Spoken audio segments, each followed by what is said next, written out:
ಚಿಂದಿ ಉಡಾಯಿಸೋ ಖಾರ ಬಣ್ಣ ರುಚಿಯನ್ನು ನೀಡುತ್ತದೆ. ಮೆಣಸಿನ ಪುಡಿ ಚಿಂದಿ ಉಡಾಯಿಸೋ ಖಾರ ಬಣ್ಣ ರುಚಿ.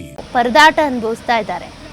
ವಾಹನ ಸವಾರರಂತೂ ಅಲ್ಲಲ್ಲೇ ನಿಂತ್ಕೊಂಡು ಬಿಟ್ಟಿದ್ದಾರೆ. ವಾಹನಗಳು ಮುಂದೆ ಹೋಗೋದಕ್ಕಾಗ್ತಾ ಇಲ್ಲ, ವೆಹಿಕಲ್ಸ್ ಮುಂದೆ ಬಿಡ್ತಾ ಇಲ್ಲ. ಕಾರಣ ಅಲ್ಲಿ ರಾಷ್ಟ್ರೀಯ ಹೆದ್ದಾರಿ 75ರಲ್ಲಿ ನೋಡಿ ರಸ್ತೆನೇ ಕೊಚ್ಕೊಂಡು ಹೋಗ್ಬಿಟ್ಟಿದೆ.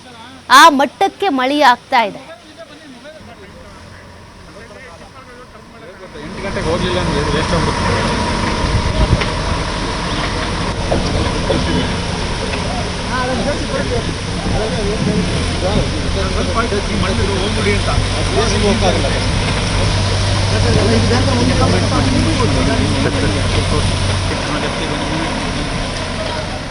ಇದಕ್ಕೆ ಸಂಬಂಧಪಟ್ಟಂತೆ ನಮ್ಮ ಪ್ರತಿನಿಧಿ ಪ್ರಕಾಶ್ ಅಲ್ಲಿದ್ದವ್ರನ್ನ ಮಾತನಾಡಿಸಿದ್ದಾರೆ, ಪ್ರತ್ಯಕ್ಷ ವರದಿ ಕೊಟ್ಟಿದ್ದಾರೆ, ನೋಡೋಣ. ಸಕಲೇಶಪುರ ಭಾಗದಲ್ಲಿ ಈಗಾಗಲೇ ಗುಡ್ಡ ಕುಸಿತ ಆಗಿದೆ, ಮಾರನಹಳ್ಳಿ ಭಾಗದಲ್ಲಿ ಗುಡ್ಡ ಕುಸಿತ ಆಗಿದೆ. ಪ್ರಯಾಣಿಕರು ಸಾಕಷ್ಟು ಪರದಾಡುವಂತಹ ಪರಿಸ್ಥಿತಿ ಎದುರಾಗಿದೆ. ನಮ್ಮ ಜೊತೆಗೆ ಇಲ್ಲಿ ಸಿಬ್ಬಂದಿಗಳಿದ್ದಾರೆ. ಸರ್, ಈಗ ತೆರವು ಕಾರ್ಯಾಚರಣೆಯಲ್ಲಿ ಎಷ್ಟೊತ್ತಿಂದ ಪಾಲ್ಗೊಂಡಿದ್ದಾರೆ, ಏನೇನು ನಡೀತಾ ಇದೆ ಇಲ್ಲಿ? ಸರ್, ನಮ್ಮ ಅರಣ್ಯ ಇಲಾಖೆಯ ಸಾಹೇಬ್ರವರು, ರೇಂಜರ್ ಸಾಹೇಬ್ರವರು ಫೋನ್ ಮಾಡಿದ್ರು. ಹೇಮಂತ್ ಸಾಹೇಬ್ರವರು ಎಲ್ಲಿದ್ದೀರಪ್ಪ, ನಿಮ್ಮ ತಂಡ ಎಲ್ಲಿದೆ ಅಂತ ಕೇಳಿದ್ರು. ಆಮೇಲೆ ಎಲ್ಲ ಮನಗಿದ್ದಾರೆ ಸರ್ ಅಂತಂದ್ಬಿಟ್ಟು ಹೇಳಿದಾಗ ಇಮಿಡಿಯೇಟ್ಲಾಗಿ ಮಾರನಹಳ್ಳಿಯಲ್ಲಿ ಗುಡ್ಡ ಕುಸಿದಿದೆ, ಮತ್ತು ಮರಗಳೆಲ್ಲ ಬಿದ್ದಿದೆ, ತೆರವುಗೊಳಿಸಬೇಕು ಬೇಗ. ಪ್ರಯಾಣಿಕರಿಗೆ ಮತ್ತು ವಾಹನ ಸಂಚಾರಕ್ಕೆಲ್ಲ ತುಂಬ ತೊಂದರೆ ಆಗಿದೆ, ನೀವು ಇಮಿಡಿಯೇಟ್ಲಾಗಿ ಬರಬೇಕು ಅಂತಂದರು. ಆಗ ಸರ್ ನಾವು ತಂಡಕ್ಕೆ ನಾನು ಫೋನ್ ಮಾಡಿದಾಗ, ನಮ್ಮ ತಂಡ ದೇಕ್ಲ ತಂಡ, ಇಸಾಬ ತಂಡ ಇದೆ ನಮ್ಮದು, ಇಸಾಬ ತಂಡದವರಿಗೆ ನಾವು ಫೋನ್ ಮಾಡಿದಾಗ ಅವ್ರು ಬಂದು ಇಮಿಡಿಯೇಟ್ಲಾಗಿ ಇಲ್ಲಿ ಮರಗಳೆಲ್ಲ ತುಂಬ ಕಲ್ಲುಗಳು ಬಂಡೆಗಳೆಲ್ಲ ಇತ್ತು. ಆಮೇಲೆ ಬಂದೆಲ್ಲ ತೆರವು ಮಾಡ್ತೀವಿ ಸರ್. ಮತ್ತು ನಮ್ಮ ಇಲಾಖೆಯವರು, ಪೊಲೀಸ್ ಡಿಪಾರ್ಟ್ಮೆಂಟ್ ಅವರು ಎಲ್ಲ ಇದ್ದಾರೆ ಸರ್, ಸರ್ಕಲ್ ಇನ್ಸ್ಪೆಕ್ಟರ್ ಸಾಹೇಬ್ರವರು ಮತ್ತು ಎಲ್ಲ ನಮ್ಮ ಪೊಲೀಸ್ ಅಧಿಕಾರಿಗಳು, ಹೇಮಂತ್ ಸಾಹೇಬ್ರವರು ತುಂಬ ಕಷ್ಟಪಟ್ಟು ಇದು ಮಾಡ್ತೀವಿ ಸರ್. ನಾವು ಇದೇ ಥರ ಮೊನ್ನೆನೂ ಅದೇ ಥರ ಸರ್ 1:15 ನಮಗೆ ಫೋನ್ ಬಂದಿದೆ ಸರ್. 1:15 ಇಮಿಡಿಯೇಟ್ಲಿ 1:45 ನಾವು ಗಾಡಿ ಇಲ್ಲ, ಅವರ ಡಿಪಾರ್ಟ್ಮೆಂಟ್ ಗಾಡಿ ಬಂತು, ಅರಣ್ಯ ಗಾಡಿ ಬಂತು, ನಮ್ಮ ಸಾಹೇಬ್ರವ್ರದ್ದು ಅರಣ್ಯ ಗಾಡಿಯವ್ರ ಒಟ್ಟಿಗೆ ನಾವು ಕೂತ್ಕೊಂಡು ಇಮಿಡಿಯೇಟ್ಲಾಗಿ ಸಾಹೇಬರು ಸೈರನ್ ಹಾಕೊಂಡು ಬಂದ್ಬಿಟ್ಟು ಇಮಿಡಿಯೇಟ್ಲಾಗಿ ಇದು ಮಾಡ್ಕೊಂಡು, ಮತ್ತು ಬರೋಕ್ಕೆ ನಮಗೆ ತೊಂದರೆ ಆಯಿತು. ಯಾಕೆಂದರೆ ಡಬಲ್ ಸೈಡಲ್ಲಿ ರೋಡ್ ಜಾಮ್ ಮಾಡ್ಕೊಂಡಿದ್ರು. ಆದರೂ ಸಾಹೇಬ್ರವರು ಇಮಿಡಿಯೇಟ್ಲಾಗಿ ನಾವು 1:45ಗೆ ನೀವು ಇಲ್ಲೇ ಇದೀವಿ ಸರ್. ಮತ್ತೆ ಇಸಾಬಾ ತಂಡ ಇದಿಷ್ಟು ಇಲ್ಲಿನ ಸಿಬ್ಬಂದಿಗಳು ಕೂಡ ಹೇಳುವಂತ ಮಾತು. ರಾತ್ರಿ 1:15ಗೆ ಇಲ್ಲಿ ಗುಡ್ಡ ಕುಸಿದಿರುವಂಥದ್ದು. ನಿರಂತರವಾಗಿ 5ರಿಂದ 6 ಗಂಟೆಗಳಿಂದ ಸಂಪೂರ್ಣವಾಗಿ ಕಾರ್ಯಾಚರಣೆ ಆರಂಭವಾಗಿದೆ. ಈಗಲೂ ಕೂಡ ಕಾರ್ಯಾಚರಣೆ ಆರಂಭವಾಗ್ತದೆ. ಬಹಳ ದೊಡ್ಡ ಮಟ್ಟದಲ್ಲಿ ಗುಡ್ಡ ಕುಸಿದಿರುವಂತಹ ಹಿನ್ನೆಲೆಯಲ್ಲಿ 2 JCBಗಳ ಮುಖಾಂತರ ತೆರವು ಕಾರ್ಯಾಚರಣೆಯನ್ನು ಕೂಡ ಮಾಡ್ತಾ ಇದೀವಿ ಅನ್ನುವ ಮಾಹಿತಿಯನ್ನ ಹೇಳ್ತಾ ಇರುವಂಥದ್ದು. ಕ್ಯಾಮ್ರಾ ಪರ್ಸನ್ ಕಿಶೋರ್ ಜೊತೆ ಪ್ರಕಾಶ್, TV5 ಸಕಲೇಶಪುರ. ಗುಡ್ಡ ಕುಸಿದು ಶಿರಾಡಿ ಘಾಟ್ನಲ್ಲಿ ಸಂಚಾರ ಸ್ಥಗಿತ ಆಗಿದೆ. ಹಾಸನ ಜಿಲ್ಲೆಯ ಮಾರನಹಳ್ಳಿಯಲ್ಲಿ ಗುಡ್ಡ ಕುಸಿತ ಆಗಿರೋದು. 30 ನಿಮಿಷದಲ್ಲಿ ವಾಹನ ಸಂಚಾರಕ್ಕೆ ಅವಕಾಶ ಕಲ್ಪಿಸ್ತೀವಿ ಅಂತ ಅಧಿಕಾರಿಗಳು ಹೇಳ್ತಿದ್ದಾರೆ. TV5 ಕನ್ನಡದ ಜೊತೆಗೆ ಮಾತನಾಡಿದ್ದಾರೆ ಉಪವಿಭಾಗಾಧಿಕಾರಿ ಶ್ರುತಿ ಅವರು. ಹೇಳಿಕೆ ಕೊಟ್ಟಿದ್ದಾರೆ, ಇನ್ನು 30 ನಿಮಿಷದಲ್ಲಿ ಎಲ್ಲವೂ ಕೂಡ ಕ್ಲಿಯರ್ ಆಗುತ್ತೆ ಅಂತ. ಗುಡ್ಡ ಕುಸಿತದ ಸ್ಥಳದಲ್ಲಿ ತೆರವು ಕಾರ್ಯ ಮುಕ್ತಾಯವಾಗಿದೆ. ದೊಡ್ಡ ವಾಹನಗಳು ಚಾರ್ಮಾಡಿ ಮಾರ್ಗವಾಗಿ ಸಂಚರಿಸಬೇಕು. TV5 ಕನ್ನಡಕ್ಕೆ ಉಪವಿಭಾಗಾಧಿಕಾರಿ ಶ್ರುತಿ ಅವರು ಹೇಳಿಕೆ ಕೊಟ್ಟಿರೋದು.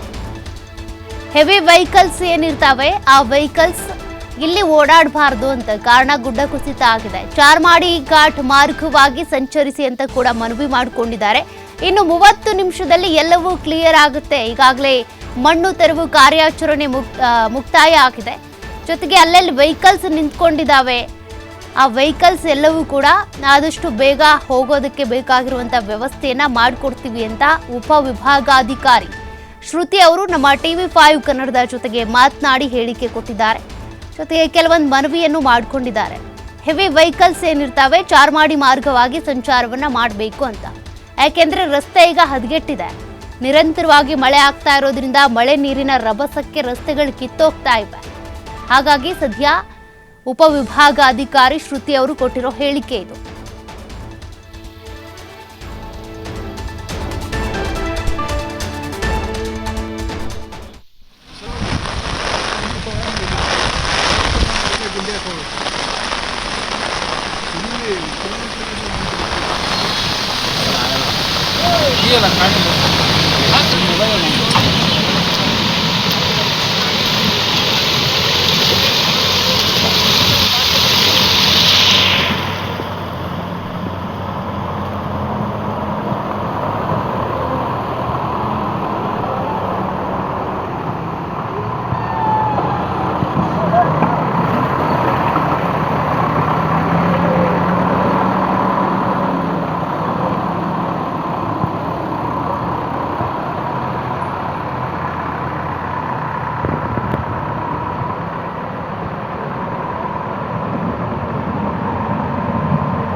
ನಮ್ಮ ಪ್ರತಿನಿಧಿ ಪ್ರಕಾಶ್ ಮಾತನಾಡಿಸಿದ್ದಾರೆ ಅಲ್ಲಿನ ಉಪವಿಭಾಗಾಧಿಕಾರಿ ಶ್ರುತಿ ಅವ್ರನ್ನ ಏನ್ ಹೇಳಿದ್ದಾರೆ ನೋಡೋಣ.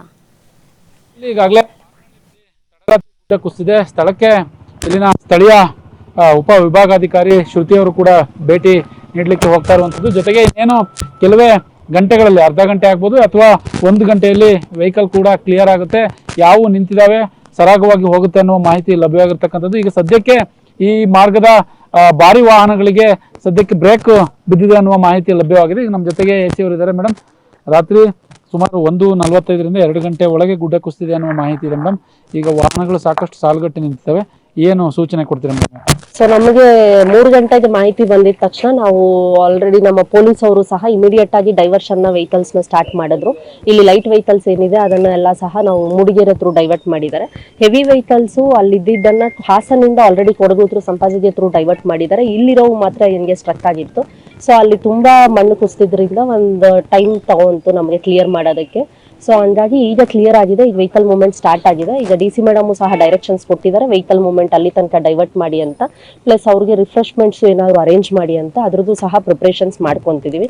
ಸೊ ಡಿಲೇ ಆದ್ರೆ ನಾವು ಏನಾದ್ರು ಇವ್ರಿಗೆ ರಿಫ್ರೆಶ್ಮೆಂಟ್ಸ್ ಸಹ ಅರೇಂಜ್ ಮಾಡ್ತೀವಿ. ಇವತ್ತಿಗೆ ಮಾತ್ರ ವಾಹನಗಳು ಸಂಚಾರ ಬಂದ್ ಮಾಡ್ತೀರಾ ಇಲ್ಲ ಮುಂದಕ್ಕೆ ಏನಾದ್ರು ಮುಂದುವರಿತಾ? ಸೊ ಇಟ್ ಇಸ್ ಟೆಂಪರರಿ, ಅಲ್ಲಿ ಕ್ಲಿಯರ್ ಆಗೋ ತನಕ ಅಷ್ಟೇ. ಬಿಕಾಸ್ ಅಲ್ಲಿದು ಸಹ ಅಲ್ಲಿ ವೆಹಿಕಲ್ ಲೋಡ್ ಜಾಸ್ತಿ ಆದಷ್ಟು ಸಹ ಅಲ್ಲಿ ಬೇರ್ ಮಾಡೋ ಕೆಪಾಸಿಟಿ ಇರಲ್ಲ. ಸೊ ಹಾಗಾಗಿ ಅಂಟಿಲ್ ಕ್ಲಿಯರೆನ್ಸ್ ವರ್ಗೂ ಸಹ ನಾವು 10 o'clock ವರ್ಗೂ ಅಂತ ರಿಕ್ವೆಸ್ಟ್ ಮಾಡಿದ್ವಿ. ಪೊಲೀಸ್ ಅವರು ಅಷ್ಟೊತ್ತು ಕ್ಲಿಯರ್ ಆಗುತ್ತೆ ಅಂತ, ಬಟ್ ಬೇಗನೆ ಕ್ಲಿಯರ್ ಆಗಿದೆ. ಈಗ ವೆಹಿಕಲ್ ಮೂವ್ಮೆಂಟ್ ಸ್ಟಾರ್ಟ್ ಆಗಿದೆ. ಇನ್ 1 hour ಒಳಗಡೆ ಇಲ್ಲಿರೋ ಗಾಡಿಗಳು ಎಲ್ಲ ಕ್ಲಿಯರ್ ಆಗಿದೆ. ಇನ್ನ 1 ಗಂಟೆಯಲ್ಲಿ ವಾಹನಗಳನ್ನು ಕೂಡ ಈಗಾಗಲೇ ಸ್ಪಾಟ್ಗೆ ನಾವು ಅಂದ್ರೆ ಈ ರಸ್ತೆಯಲ್ಲಿ ಬಿಡ್ತೀವಿ ಅನ್ನುವ ಮಾಹಿತಿಯನ್ನು ಸದ್ಯಕ್ಕೆ AC ಅವರು ಹೇಳಿರತಕ್ಕಂಥದ್ದು. ಕ್ಯಾಮರಾ ಪರ್ಸನ್ ಕಿಶೋರ್ ಜೊತೆ ಪ್ರಕಾಶ್, TV5 ಸಕಲೇಶ್ಪುರ. ಬೇಗ ಮಾಡ್ಕೊಳ್ತಾರೆ.